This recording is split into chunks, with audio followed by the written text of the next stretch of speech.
അതിൽ ഏറ്റവും പ്രധാനപ്പെട്ട ഒന്ന്, ബീഹാറിൽ 31% വോട്ടുള്ള കോൺഗ്രസിൻ്റെ ഒരു മണ്ഡലത്തിൽ 2% വോട്ടുള്ള CPM-നെ പിന്തുണയ്ക്കുകയാണ് കോൺഗ്രസ്.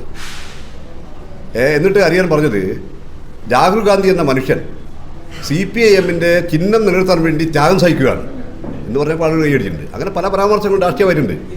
ഇതിനല്ല കൈയടിച്ചത്, ഈ പരാമർശത്തിനല്ല കൈയടിച്ചത്.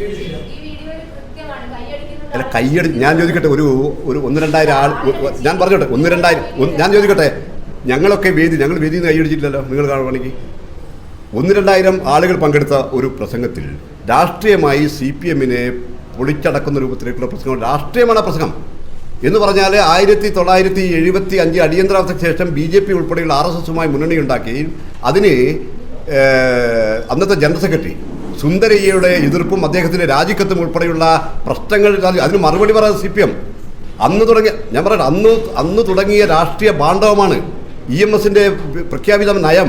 കോൺഗ്രസിൻ്റെ തകർക്കുക ഏത് ചെകുത്താനെയും കൂട്ടി പിടിച്ചുകൊണ്ട് എന്നതുൾപ്പെടെ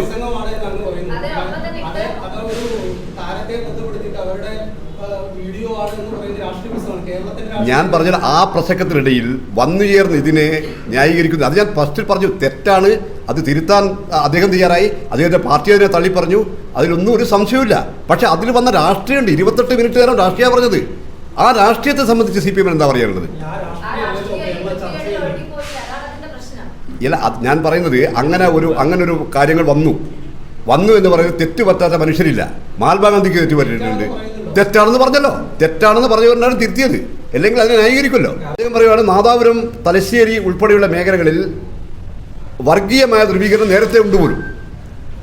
അത് നാദാപുരത്ത് 80കളിലുണ്ടായ സംഘർഷങ്ങൾ, ആ ലീഗ് CPM സംഘടന എല്ലാം ഉൾക്കൊണ്ടുകൊണ്ട് 71-ലെ തലശ്ശേരി കലാപം ഉൾപ്പെടെ വെച്ചുകൊണ്ട് ചരിത്രപരമായി അയാൾ സമർത്ഥിക്കുകയാണ്. വടകര ഇങ്ങനെ വർഗീയ ധ്രുവീകരണമുള്ള സ്ഥലമാണ്.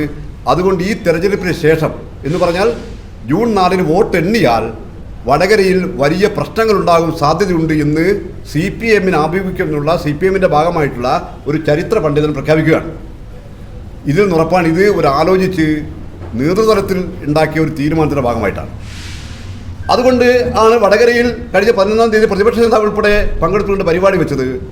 ഈയൊരു സാമൂഹ്യ അന്തരീക്ഷം ഉണ്ടാക്കുന്നതിൽ നിന്നും എല്ലാവരും പിന്തിരിയണം. ഇതൊരു ശരിയായ കീഴ്വഴക്കമല്ല. നരേന്ദ്രമോദി തെരഞ്ഞെടുപ്പിൻ്റെ 2ാം ഘട്ടത്തിൽ വടക്കേ ഇന്ത്യയിൽ എന്താണോ ചെയ്യുന്നത് അതിൻ്റെ തനി ആവർത്തനമാണ് CPI-ഉം LDF-ഉം കേരളത്തിൽ പ്രത്യേകിച്ച് വടകരയിലെ തെരഞ്ഞെടുപ്പുമായി ബന്ധപ്പെട്ട് ഉണ്ടാക്കിയത് എന്നത് എല്ലാവർക്കും ബോധ്യമാണ്. അതിനെതിരെയുള്ള ക്യാമ്പയിനാണ് മുന്നോട്ട് വെച്ചത്.